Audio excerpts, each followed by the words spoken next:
मुझे लगता है ये 2000 की तरफ जाए। सपोर्ट कहाँ पर 1500 में बहुत बढ़िया सपोर्ट। ये देखिए ऐसा अपमूव मिला है, पॉज मोड, फिर एक अपमूव मिलेगा, वो करीब ले जाएगा 2000 तक। 6 महीना या 7 महीने या 2 महीना कहना मुश्किल है, लेकिन यस विल गो अप। दूसरा कौन सा इन्फोसिस बताया ना? दूसरा सर ये है आपका इन्फोसिस। हाँ, इन्फोसिस का चार्ट भी बढ़िया है। हायर टाइम फ्रेम बेसिस पर देखें, इन्फोसिस का चार्ट में बहुत बढ़िया बेस बना है 1400 जोन्स पर। अपमूव यहां से फिर मिलना चाहिए। ऑल टाइम हाई हमने करीब 19 के करीब भी देखा है, मुझे लगता है 1800 तक जाएगा, इट्स मैटर ऑफ टाइम। तो नेक्स्ट टारगेट 1800 1900 जो फिर 2000 भी हो सकता है, लेकिन लगता है अभी 1400 यहाँ पर बेस बन चुका है, लेने की जगह अच्छी है, सेफ बाय है और मेनलाइन स्टॉक है, लेना चाहिए। ओके, ये सवाल हो गया। और इसके बाद I am Divya Das from Guwahati, इनके पास 100 शेयर है जैगल प्रीपेड की। गावा सर ये भी रिसेंट लिस्टिंग है, बहुत पुरानी नहीं है। नाम क्या है? जैगल, आपको याद होगा अभी हाल फिलहाल में लिस्ट हुई है। नंबर कोई बात नहीं, चलेगा। स्पेलिंग क्या है? ZAGGLE। हाँ, जैगल मिल गया। हाँ, करीब 9 महीने की लिस्टिंग है, nothing to worry. Nothing to worry. Chart structure के हिसाब से ठीक ही नजर आता है। स्ट्रॉन्ग सपोर्ट जो अभी ट्रेड कर रहा है 219, 200 में स्ट्रॉन्ग सपोर्ट जोन है, इसमें एक फ्रेश अपमूव मिलना चाहिए। बाई मोड पर तो है, और फ्रेश अपमूव और अच्छा तेजी पकड़ेगा तब वो 250 पार कर लेगा। तो yes, Zaggle good by mode पर है। अच्छा, लिस्ट 6 महीने में इसने 38% का रिटर्न भी दिया है, वेरी इंटरेस्टिंग।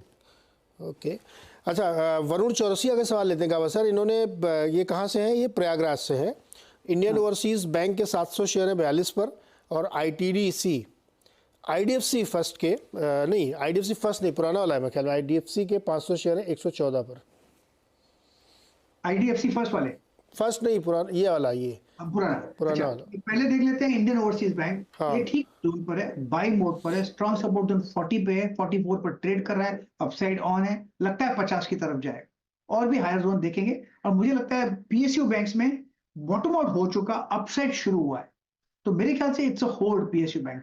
क्या ये 60 जाएगा इंडियन ओवरसीज बैंक? बिल्कुल जाएगा, मैटर ऑफ टाइम, लेकिन उसे वक्त लगेगा, तो आप होल्ड कर सकते हैं इंडियन ओवरसीज बैंक। दूसरा IDFC पुराना वाला। IDFC ठीक नजर पर है, 125 के आसपास ट्रेड कर रहा है IDFC। अपमूव मिलना चाहिए, बाय मोड पर है, 120 स्ट्रॉन्ग सपोर्ट जोन है। इसमें कभी कभी 2-3 दिन 4 दिन की गिरावट आती है, फिर एक अपमूव मिलता है। स्लो मूवर है, लो बीटा स्टॉक है, लेकिन it's a hold IDFC first, IDFC। Okay, hold करिए। अनूप पाठक का सवाल ले लेते हैं। अनूप जी, आपने शेयर का नाम नहीं लिखा, फिर भी मैं सवाल ले रहा हूँ आपका। HBL पावर के 200 शेयर इनके पास 42 रुपये के, 42 रुपये पे, और गावा से दिखाई तो बहुत तूफानी तेजी में अब तक 450 का 42 भी लिए, 10 गुना हो गया। बिल्कुल बिल्कुल अच्छा है। 454 पर ट्रेड कर रहा है, थोड़ा स्ट्रेच है, लेकिन अपसाइड अब भी ऑन है। इसमें अगर गिफ्ट मिलती है वो बाइंग अपॉर्चुनिटी रहेगी। 400 में स्ट्रॉन्ग सपोर्ट जोन है HBL पावर सिस्टम्स में, तो it's a hold and a bye out at dips. Hold है, डिप्स पे बाई भी करिए, और क्या बढ़िया रिटर्न किया हमने, 42 पे लगाया, 454 हो गया, क्या बढ़िया रिटर्न इसमें बना है। अच्छा, अगला सवाल है विनोद हेमनानी का।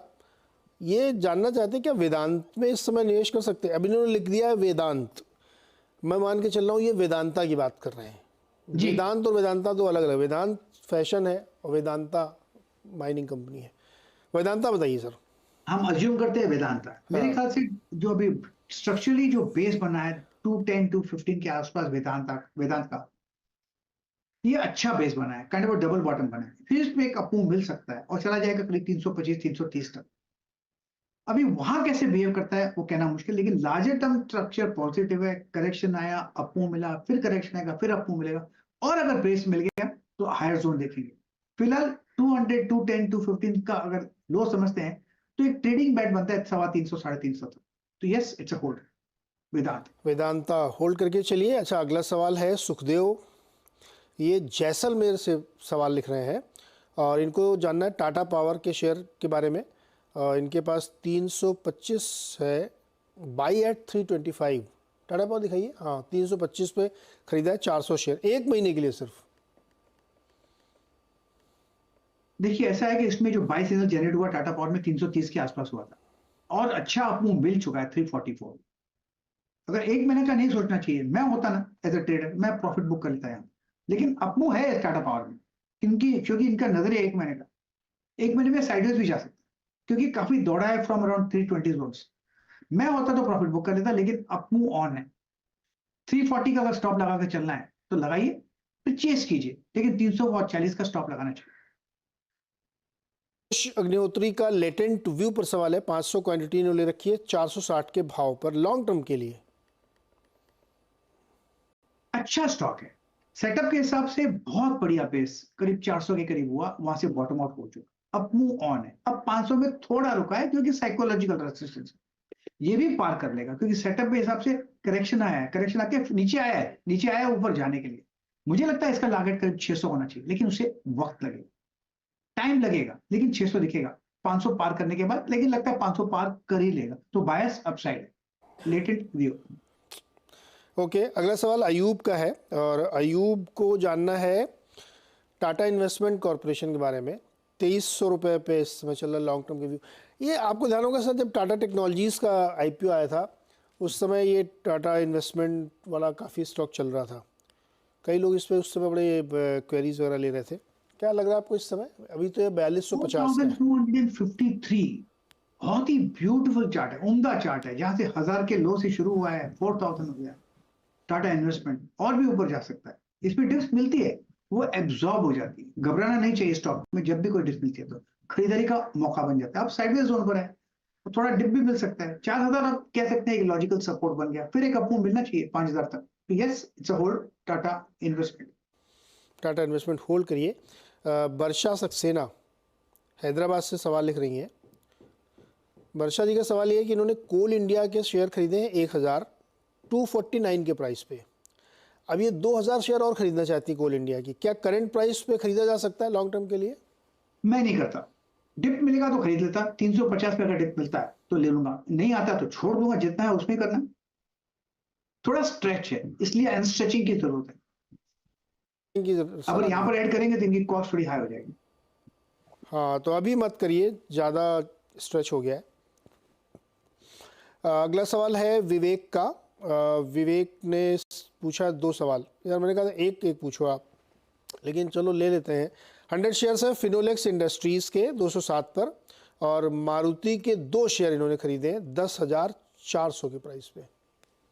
फिनोलेक्स इंडस्ट्री बढ़िया चार्ट है, होल्ड करना चाहिए। 232 पे ट्रेड कर रहा है, स्ट्रॉन्ग सपोर्ट जोन 210 का। ये अब जो रिसेंट हाई हमने देखा है 2 बार 260 के करीब, वो पार कर ही लेगा, जो सेटअप है उसके हिसाब से लगता है वो पार कर लेगा, तो होल्ड बिल्कुल। और दूसरा कौन सा बताया? मारुति। फिनोलेक्स के बाद मारुति 10,400 पे खरीदा है। हाँ, मारुति इज अ बाय।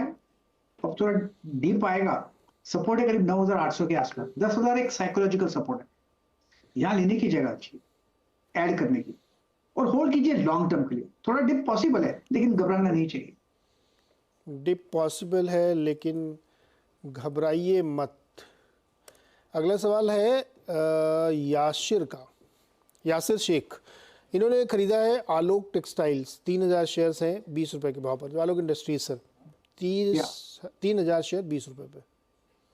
अब 30 पे चल रहा है आलोक इंडस्ट्रीज। हाँ, अब मूव ऑन है, ब्रेकआउट मिला था एक 20 के करीब, दूसरा ब्रेकआउट मिलेगा करीब 35 36 के आसपास, अभी 30 पे ट्रेड कर रहा है, फिर एक अपमूव मिलेगा, वो ले जाएगा करीब 45 जोन। तो it's a hold Alok industries.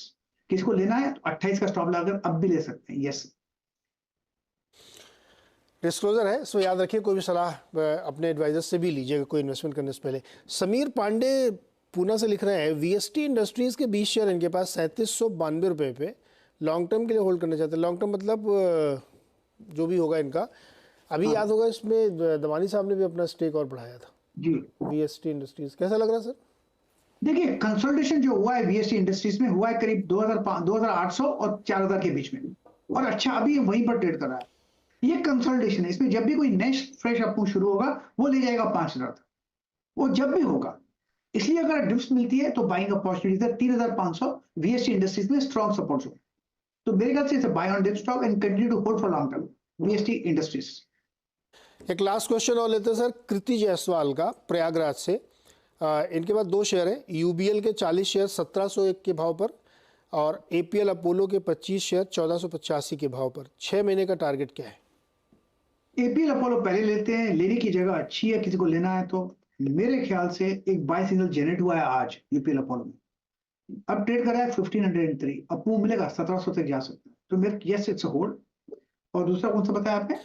दूसरा सर यूबीएल, यूनाइटेड ब्रूवरीज, 1700 के यूनाइटेड लिए है। ब्रूअरीज। हाँ, ये अच्छा स्टॉक है, 1889 पर ट्रेड कर रहा है, थोड़ा डिप मिल सकता है, मिले तो खरीदने का मौका है। इसका लक्ष्य 2000 का है, वहां तक जाना चाहिए, लेकिन हायर जोन पर है, टाइम फ्रेम अच्छा है, स्ट्रक्चर अच्छा है और अपमूव मिलना चाहिए स्टॉक में, यूनाइटेड ब्रूअरीज। ओके, तो ये दोनों शेयर होल्ड करने की राय है कृति जी आपके लिए। गावा सर, बहुत बहुत शुक्रिया जुड़ने के लिए और दर्शकों की बहुत सारी मदद